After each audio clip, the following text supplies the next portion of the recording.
and rain is made of iron. They are uncharted, unearthly, and unpredictable. And somewhere, hidden among these strange new worlds, scientists seek the greatest discoveries of all.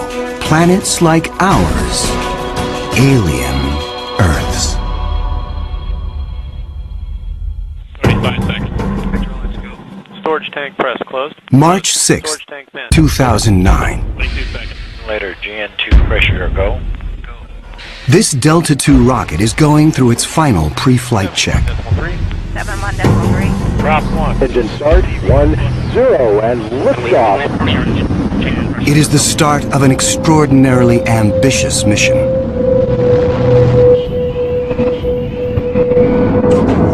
The Kepler Space Observatory is hunting for planets like Earth within a region of 100,000 stars.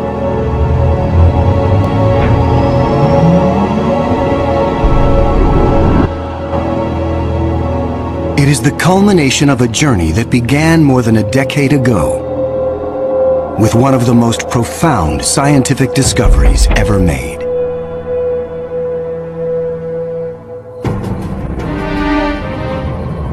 (1995). Swiss astronomer Michel Mayor and his team make a routine observation of stars in the constellation Pegasus, located 50 light-years away. But the instruments show something strange. One star is violently lurching and wobbling. What we discovered, it's one of these stars have a velocity changing with time. What is powerful enough to disturb a star the size of our sun?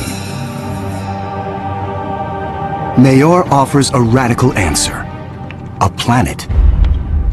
But no one has ever seen a planet around another sun-like star.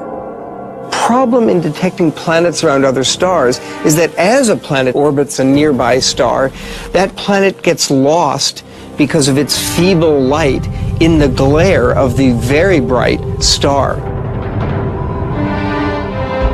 In spite of the odds, Mayor relies on his data and is convinced the wobbles are caused by the gravitational pull of an orbiting planet.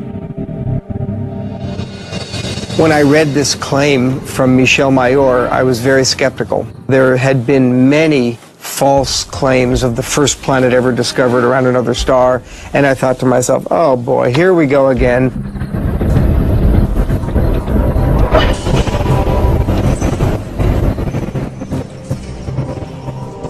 So I decided to observe the star on 4 consecutive nights. And stunningly, the star was shown to wobble exactly as Michel Mayor had said. Michel Mayor and his teammate Didier Queloz announced their discovery. It rocks the scientific community. They had found for the first time reproducible, confirmable evidence of the existence of a planet around a sun-like star.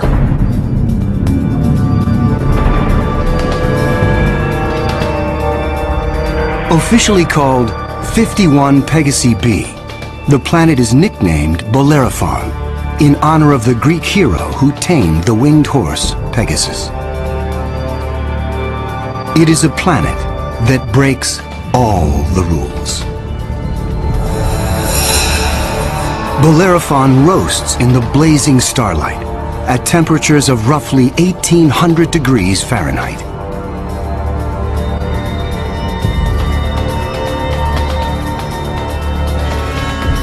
It is nearly 150 times more massive than Earth and is a gas giant like Jupiter.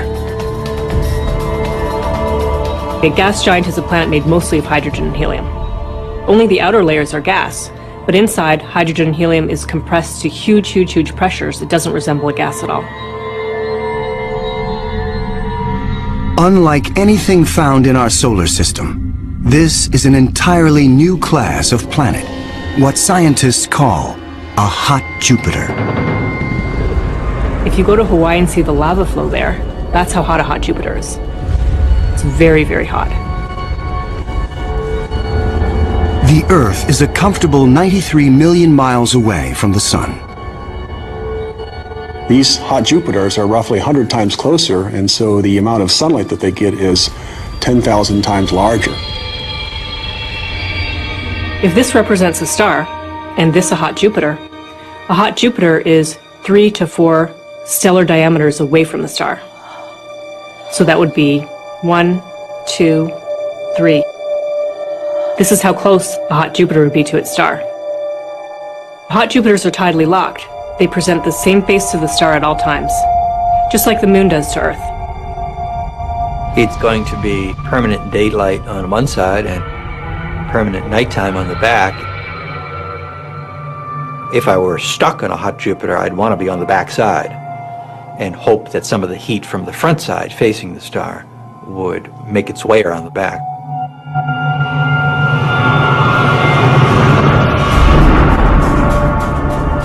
The variations in temperature make Bellerophon's atmosphere extremely windy.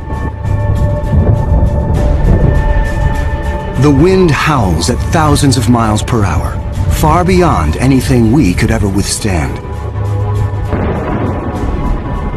The heat blast guarantees water vapor cannot exist. But that doesn't mean there is no rain. It's far too hot for water liquid clouds to form here. But instead, these clouds would be made out of iron. Iron vapor can exist at temperatures much higher than water. And because of that, things could get a little messy.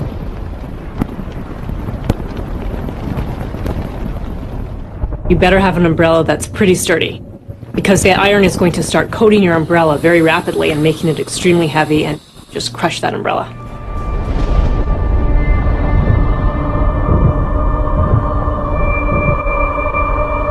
The sky overhead is filled with dancing curtains of color. Charged particles from the nearby star make auroras far more extreme than the northern lights on Earth. There is something even more unique about this newly discovered world. Bellerophon orbits its sun in a blistering 4.2 days. No self-respecting planet goes around a star in 4.2 days. None of the planets in our solar system take such a short amount.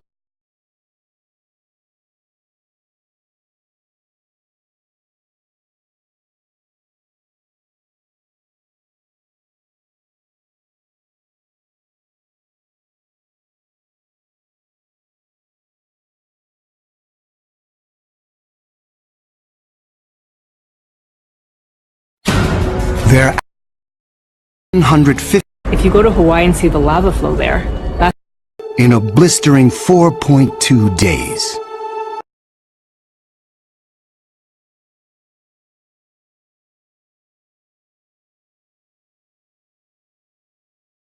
The key to the puzzle is found in how Take such a short amount of time. For scientists, the tiny orbit challenges long-held notions of how planets form.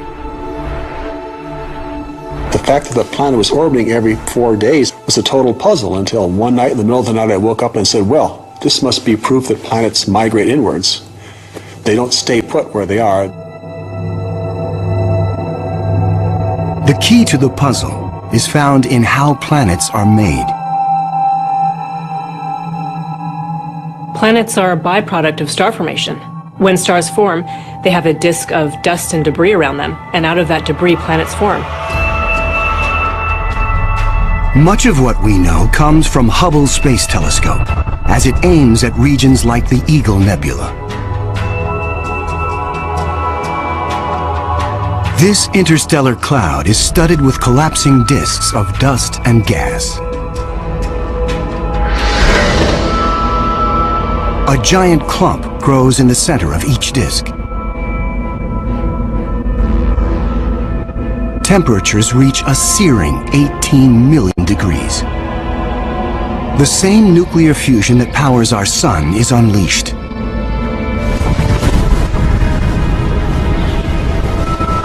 the star is born. Radiation from the star generates a stellar wind that sweeps away leftover dust and debris. Some of the dust survives and remains in orbit around the newborn star. Over millions of years, the dust sticks together, forming knots that grow into asteroids, and the asteroids grow into planets.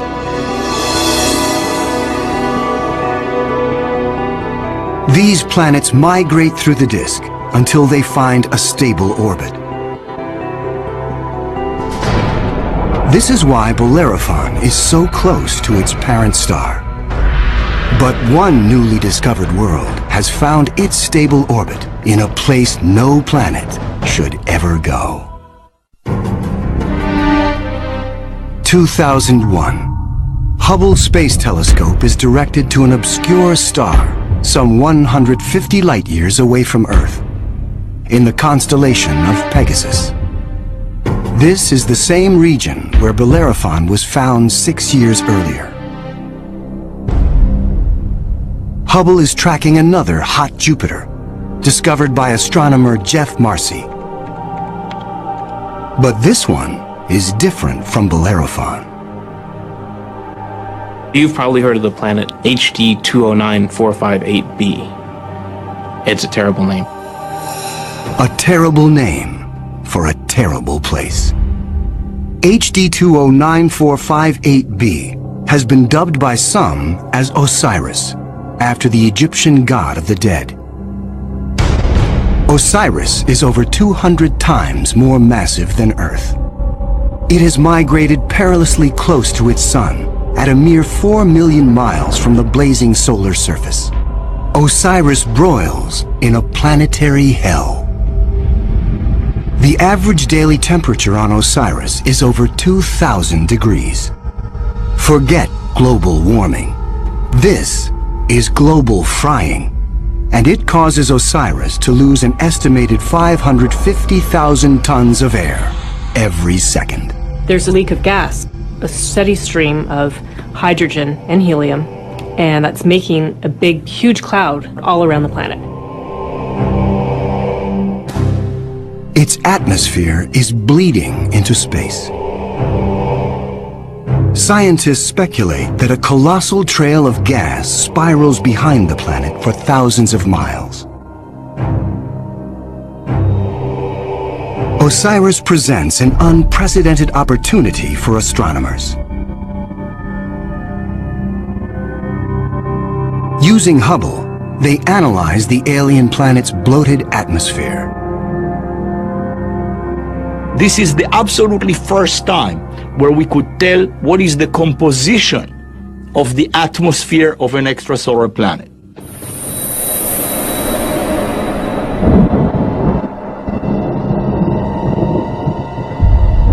Surprisingly, Hubble detects many of the basic chemicals needed for life. Sodium, carbon, hydrogen, and oxygen. But Osiris is far too hot for life as we know it. There may be other forms of life, however, that thrive on higher temperatures. But there's no solid surface as we know it on a hot Jupiter. So this life would have to be just tiny little microbes floating around on aerosols. And on our own Earth, we have life that floats around in our atmosphere. But that life didn't start there. So life almost certainly would not exist on hot Jupiters. Astronomers have discovered many hot Jupiters since Bellerophon was found in 1995. But conditions on these worlds rule them out as places where the drama of life can unfold.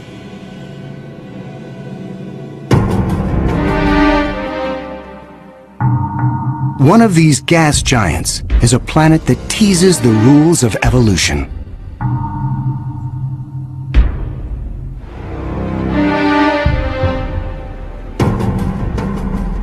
Astronomer Jeff Marcy discovers something shocking about a planet orbiting a star called 16 Cygnus b, located some 70 light-years away in the constellation of Cygnus, the Swan.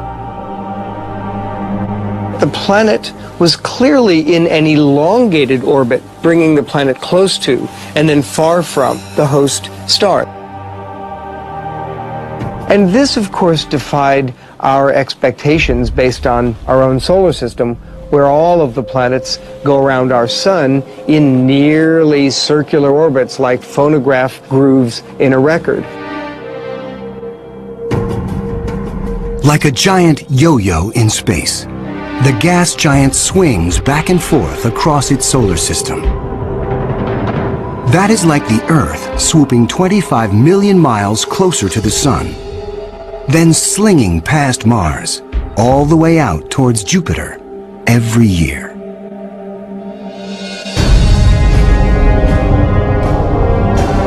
And like all of the gas giants in our solar system, this yo-yo planet might have an entourage of moons. Marcy speculates that one of these moons could be similar to Earth. And here's where the interesting story begins. Imagine a rocky moon with lakes, oceans, maybe streams and waterfalls on the surface. The moon orbiting its planet, the two of them orbiting the host star. Unlike the airless moon that circles the Earth, this moon is a world with extreme seasons. On Earth, the seasons are caused by the tilt of our planet. Here, they are caused by the elongated orbit. These poor planets that are in these elongated elliptical orbits suffer terrible changes in their climate throughout a year. As they make their closest approach, the yo-yo planet and its moon are blowtorched by the star. Summer begins. The atmosphere on the Earth-like moon is savaged with raging storms. Category 5 hurricanes on Earth are tiny eddies compared to the monster vortexes that form here.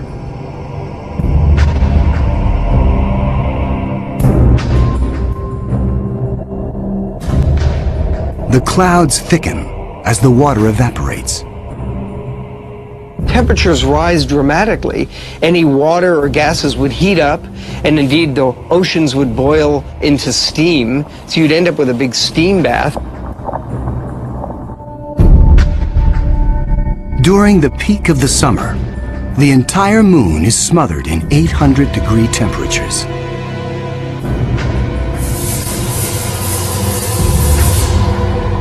This is the closest approach to the star. During its 26-month orbit, the summer season is barely 2 months long. But what a season! The planet and its moon swing away from the furnace of the star.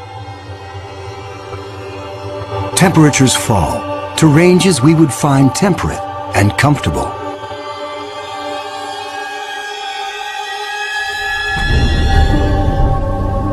With the coming of fall, the rains return to the parched and roasted moon. Dry ocean basins are replenished, and the seas rise to form new shorelines. Tranquility prevails as the yo-yo planet and its moon slip into the deep freeze of winter. Now, over 200 million miles from the star, the daytime sky is dark. Temperatures hover around 260 degrees below. Winters are long, lasting 17 months. With the coming of spring, the sun looms large in the skies over this hapless moon as the ice cracks and melts violently. Huge icebergs calve into a stormy and fast-rising ocean.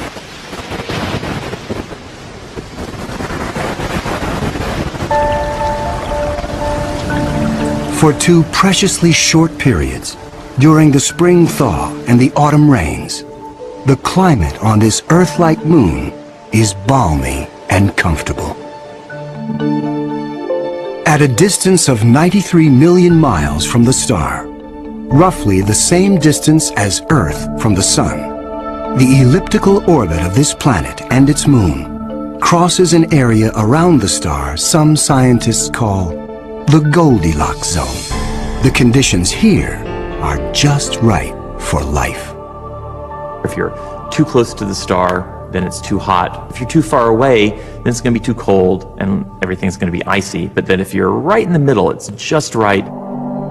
Every star has a Goldilocks zone. Where that zone is depends on the size and temperature of the star. In our solar system, Venus marks the inner boundary and Mars the outer boundary. Earth and its abundance of life is right in the middle. The Yo-Yo planet passes through the Goldilocks zone twice a year. For 3.5 months during the spring as it races inbound, and again in the fall for 3.5 months as it hurtles back into the colder reaches of space. Could life survive the conditions outside the Goldilocks zone? There could be life forms that are smart enough to hibernate, as do animals on the Earth during the winter season. If this sounds fantastic, I offer you the tidal zones on the Earth. On the tidal zones, life proliferates, of course, near the seashore, and they do so despite tides. The water coming in, covering many of the life forms, the water going out at low tide, and yet those species survive perfectly well. The strange cycle of the Yo-Yo planet's orbit creates fleeting conditions suitable for life, but also for death. Some alien planets are even more bizarre. Imagine a world that has no star to orbit. Scientists speculate that our galaxy is teeming with rogue planets, adrift in the murky lanes of interstellar space. These are orphaned worlds, planets that are booted from their solar systems by the chaos of planetary migration. Astronomers call such worlds planemos. Planemos are planets without a star. They're just drifting through the galaxy indefinitely. What massive force would it take to kick a planet out of the solar system? When a young star forms with a contingent of planets around it, many of those planets gravitationally interact with each other. They yank on each other, slingshot each other, so that one of them is ejected from the planetary system, voted off the island, if you will. If you were, unfortunately, a resident on a planet that was kicked out by a collision or a near collision with another large object, you'd probably rapidly move out of the habitable zone. There are hundreds of billions of these lost, wayward, poor, wandering planets out in our Milky Way galaxy with no parent star to warm them up. Cold, dark, quiet. Because planemos have no sun, they are worlds without days or years. They keep vigil through an eternal night. Planemos are solitary wanderers, sentinels of the galaxy. Just because it's out there drifting in space doesn't mean a planemo is dead. If the planemo is a rocky world, it could well have life on it. A small rocky planemo without an atmosphere will slumber in extreme cold. Far colder than the coldest winter day on our own South Pole. But a planemo large enough to retain an atmosphere traps the heat generated when the planet was first formed. It is the ultimate greenhouse effect. The heat and energy comes from the molten core deep inside the lonely planet. If the Planemo is a gas giant like Jupiter, it may have a system of moons. The gravitational pull between the Planemo and its moons creates friction, causing the interior of the moons to stay warm. These moons could also have life on them, in the same way that Jupiter's moon Io has volcanoes and has a lot of heat energy being generated by interactions with Jupiter and the other moons. If anything lives here, it will be single cells, like common bacteria found on Earth. Not complex life forms. Without a sun to provide photosynthesis, these tiny organisms derive their energy from the chemistry in the soil of the Planemo, or its moon. On Earth, there are similar conditions.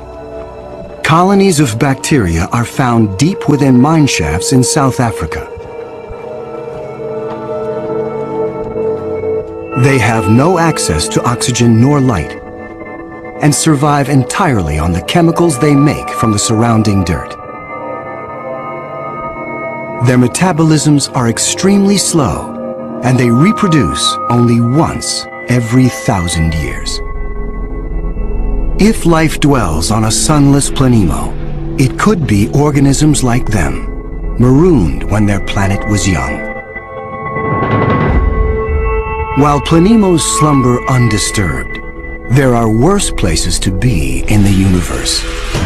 Like in the company of this lethal pulsar, some 980 light-years from Earth, in the constellation of Virgo. From afar, a pulsar looks like a blinking light. But up close, pulsars machine gun their surroundings with deadly radiation. They are no place for planets. Yet something interferes with the precision of this pulsar. One explanation is that the anomaly is caused by a planet. But many astronomers are skeptical that planets orbiting a pulsar can exist. The reason that's a problem is because pulsars are formed in these incredible explosions. When a red giant star explodes, a titanic fireball known as a supernova unleashes as much energy in 1 minute as our sun generates in its lifetime. When a star goes supernova, the shockwave is so immense it's hard to imagine any planet surviving that. When the cosmic dust clears, all that remains is the crushed core of the red giant, pulsing in the heart of an expanding debris field.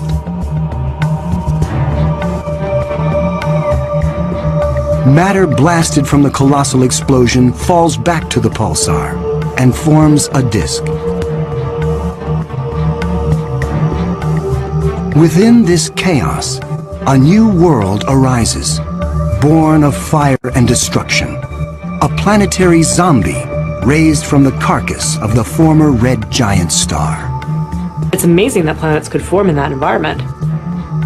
A planet orbiting a pulsar will give you the feeling of being in a disco bar with a very strong strobe light, which is the pulsar. Radiation from this stellar beast breaks down the organic molecules needed for life. The pulsar has these very strong magnetic fields that are being spun around as the star is rotating quickly, and it's picking up any material, electrons, protons, and speeding them up and slinging them out at high speed. So it's like a solar wind with a vengeance. I can't imagine that there would be much of an opportunity for even simple life, microbial life, to emerge and to flourish on a planet around a pulsar. Largely because if you were in the pulse, you'd be severely energized, and if you were not in the pulse, you would be completely devoid of energy. The discovery of pulsar planets shows how new worlds can form in the wake of a star's destruction. No matter where a planet arises, the process of its birth is fraught with danger. Sometimes, the violence is so great, the end of the world comes before the beginning. 2007. Astronomers using the giant Gemini North telescope make a strange discovery in the Pleiades cluster some 400 light-years from Earth.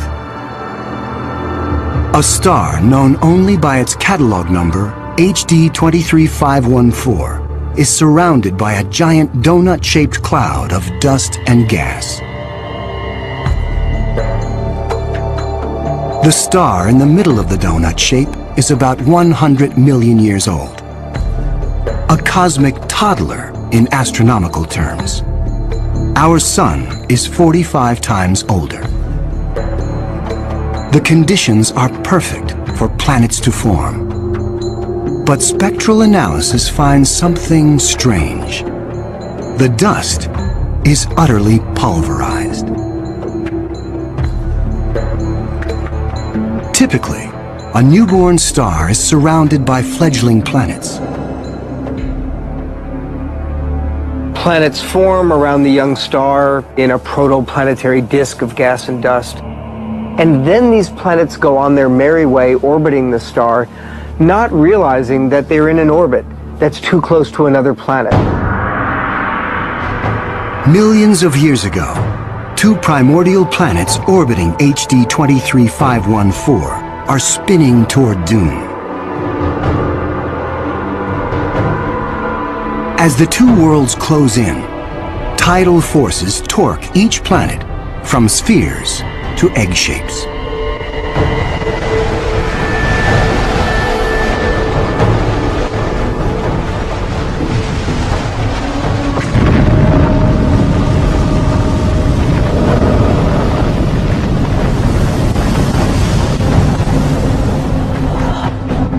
Nothing remains.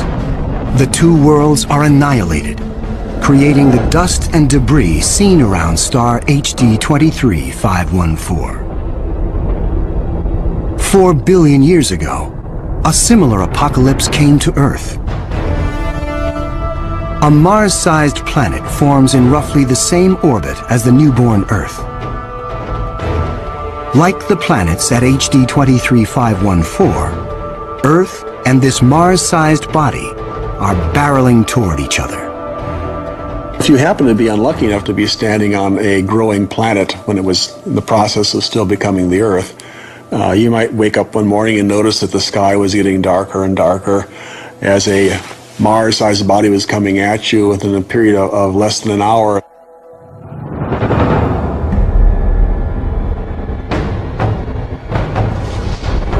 And when it hits, the shock wave is felt all over the planet, scouring the surface of the Earth. The collision obliterates one side of the planet. Molten rock sprays out into space. The entire globe is peppered by meteors and noxious vapor. It would actually make hell look like a Bahamas vacation.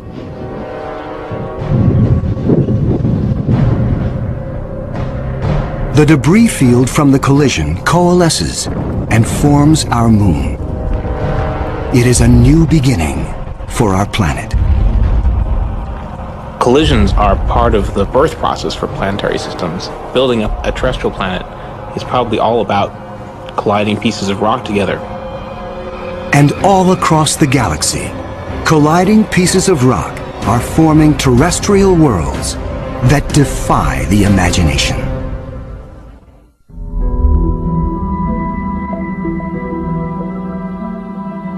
There is a new planet out there, a planet we were not aware of existing before.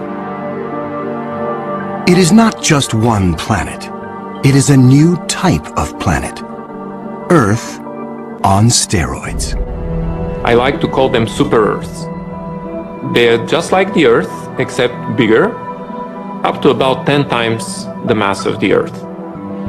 One family that the super Earths resemble just like our own Earth. Continents, oceans. Some of them may be very dry, like Mars.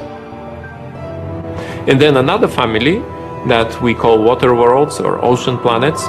that are completely covered with water. Welcome to Gliese 581c.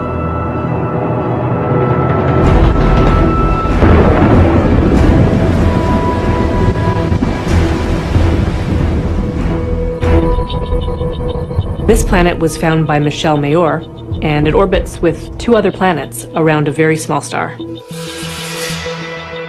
It's only 20 light-years away in the constellation of Libra and is one of the smallest terrestrial planets found beyond our solar system. That doesn't mean Gliese 581c is small. It's still a super-Earth with 5 times the mass of our home planet. But it's the possibility of liquid water that excites scientists. An ocean planet feels like being in the middle of the Pacific Ocean, with no land inside, just water, puffy white clouds, and blue sky above you. The winds on the ocean world are going to be similar to that of the Earth, so it will be a very good place to sail. The weather's absolutely perfect. Every day you get a clear blue sky and the sun just stays in the same place. Now how's that for weather prediction? No land anywhere.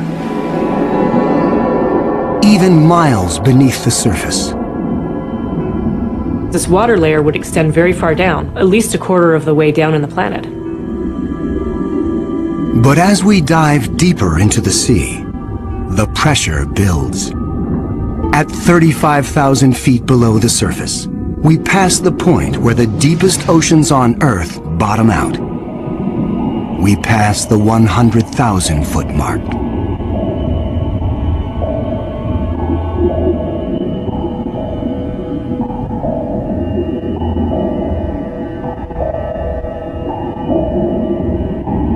The pressure is so great, water itself begins to take on surprising new forms. At a depth of 10 times the greatest ocean depth on Earth, we reach the bottom. When you have a large amount of water, then at the bottom of an ocean, you will form very high pressure in excess of 1 million atmospheres. And that pressure will compress the liquid water, that is the ocean, into a state which we call ice 7.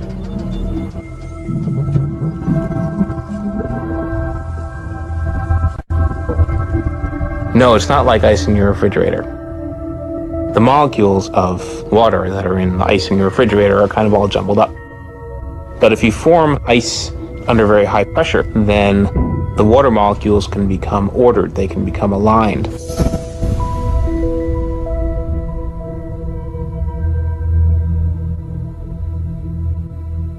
I can show you a crystal that is a very good analog to ice 7. This is halite, also known commonly as rock salt. Ice 7 may exist within our own solar system. Europa, a moon of Jupiter, could possibly have a mantle of liquid water surrounded by a thick, icy crust. The pressure from the crust is so great that Ice 7 might exist deep within these uncharted seas. If we scale up and thaw out Europa, it could be a water world similar to Gliese 581c. One could imagine that life could emerge on a water world. After all, water is essential to life on Earth. Everywhere on Earth where there is water, there is life. You cannot find a sterile drop of water on Earth unless you put it in the microwave yourself. On this water world, there could be bacteria or any kind of life in the ocean itself.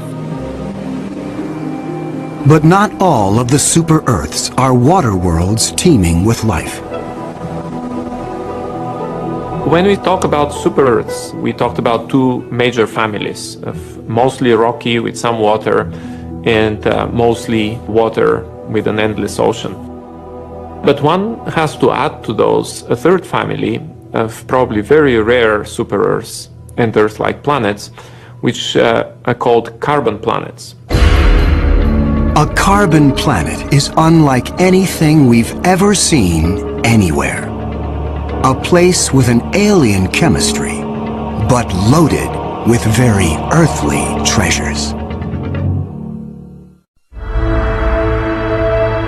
Throughout our galaxy, there are planets barren and poor and inhospitable. But science is on the trail of a new type of planet, an entire world of treasure. In our own solar system, in our sun and in all the stars nearby, there's always more oxygen than carbon. But if we think of a place in the universe where there's more carbon than oxygen, then planet formation is very different. Spectral analysis shows carbon to be far more plentiful, 26,000 light-years away near the center of our galaxy. Planets that form here may contain a rich abundance of carbon. The morning sky on a carbon world would be anything but crystal clear and blue. I'm picturing a yellow haze with black clouds of soot. And as you descended farther down in the atmosphere, I could imagine lakes that were made out of compounds like methane or gasoline. I'm picturing these bubbling, foul-smelling pits of black ooze, like an oil well. With little or no water in the atmosphere, the air is made of carbon compounds. Methane, butane, pentane, benzene, all these different kinds of carbon compounds that separate out when you refine gasoline. One day it might be raining benzene. The next day it might be raining butane. Alien as carbon planets might seem, the air quality could be familiar to some. The air in a very benzene-rich planet will resemble that of LA. A lot of smog particles that unfortunately we are quite used to from the exhaust of cars. Despite the pollution, carbon planets could come with a sparkling upside. You might see diamond because the planet may have substantial quantities of pure carbon that it's formed out of. And pure carbon, when you compress it, tends to form into diamond. The secrets of exotic planets like these are waiting to be discovered all across the galaxy. But astronomers won't be satisfied until they find the Holy Grail. A planet like our own, one that sustains life, the next Earth. People always ask me, do I think we're going to find another planet like Earth? And I answer, absolutely. Every star probably has planets roughly the same size as our Earth. We think that essentially every star has several Earth mass or super Earth mass planets. So if you have, say, 200 billion stars in the galaxy, that may mean there are 400 billion Earths in the galaxy or more. 400 billion Earths. The Kepler Space Observatory is the first instrument capable of finding one of these planets. Kepler is looking at the constellation Cygnus in the night sky at 100,000 stars, taking picture after picture after picture, minute after minute. And the goal of Kepler is simple: to look for stars among the 100,000 that dim. When a star dims slightly, it means a planet passes in front, blocking some of the light. How long the star dims and how much light gets blocked will tell scientists about the size of the planet and the distance from its sun. A good analogy for this is looking for the dip in the light that you would see from a searchlight if a small moth flew across the searchlight. And so it's a really tiny dip in the light as the planet transits. It is a very powerful technique because it allows you to discover planets that are even smaller than the size of the Earth around stars similar to the Sun. It is a technique that is changing the course of science. We think we may be able to find a planet that is habitable in the next few years. Scientists estimate the Kepler mission will find a minimum of 50 alien Earths. One of the big questions that anybody looking for life beyond the Earth is facing today is, what if we don't recognize life even though we discover it? Conditions on an alien Earth may cause life to evolve differently. My hope is that we'll see some sign that will make our hairs stand up on the back of our necks. Whatever that sign is, it will be the first chapter on the greatest scientific story ever told.